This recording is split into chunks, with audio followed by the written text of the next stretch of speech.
Good evening and welcome to Web Poetry Corner with William Baxter. That's me. And tonight's interpretive reading is of that famous poem classic by Ernest Lawrence Thayer entitled Casey at the Bat.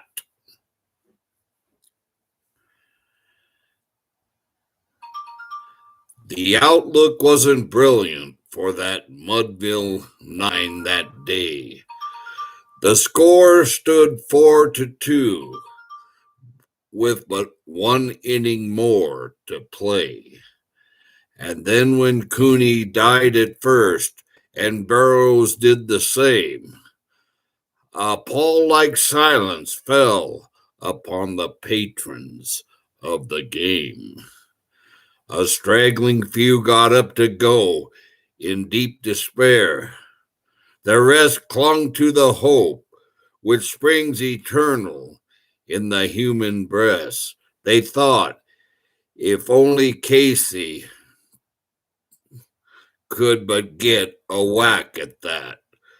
We put up even money now with Casey at the bat. But Flint preceded Casey, as did also Jimmy Blake, and the former was a hoodoo, while the latter was a cake. So upon the stricken multitude, grim melancholy sat, for there seemed but little chance of Casey getting to the bat. But Flynn let drive a single to the wonderment of all, and Blake, the much despised, tore the cover off the ball.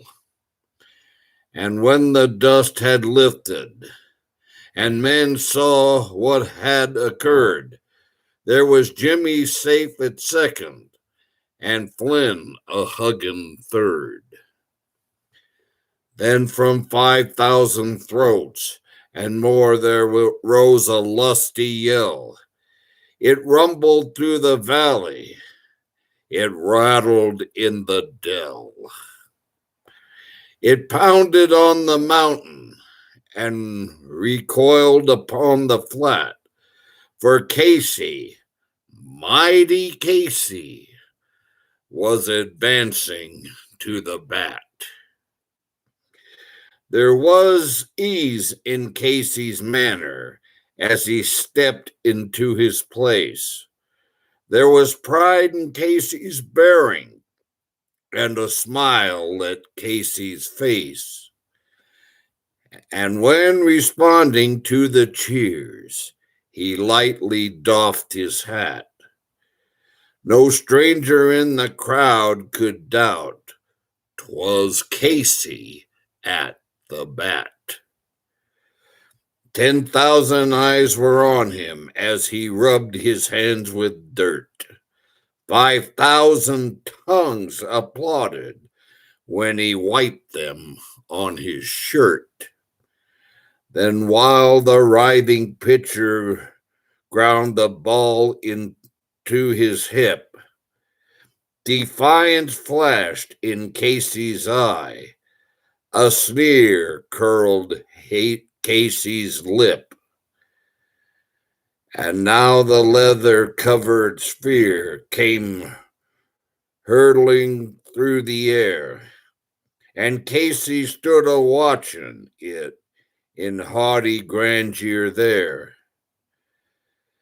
Close by the sturdy batsman, the ball unheeded sped.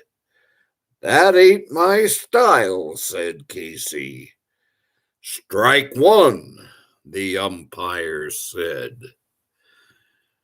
From the benches, black with people, there went a muffled roar, like the beating of the storm waves on a stern and distant shore. "Kill him! Kill the umpire!" shouted someone on the stand. And it's likely they have killed him had not Casey raised his hand. With a smile of Christian charity, great Casey's visage shone. He stilled the rising tumult. He bade the game go on. He signaled to the pitcher, and once more the dun fear flew. But Casey still ignored it, and the umpire said, "Strike two." "Fraud!" cried the maddened thousands, and echo answered, "Fraud!" But one scornful look from Casey, and the audience was awed. They saw his face grow stern and cold. They saw his muscles strain, and they knew that Casey wouldn't let that ball go by again. The sneer is gone from Casey's lips. His teeth are clenched in hate. He pounds with cruel violence his bat upon the plate. And now the pitcher holds the ball, and now he lets it go, and now the air is shattered by the force of Casey's blow. Oh, somewhere in this favored land, the sun is shining bright. The band is playing somewhere, and somewhere hearts are light. And somewhere men are laughing, and somewhere children shout. But there is no joy in Mudville. Mighty Casey has struck out.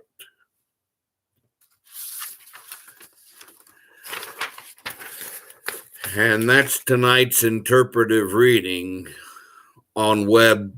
Poetry Corner with William Baxter. I'll be back with another poem later on. Meanwhile, you all have a good evening and good night.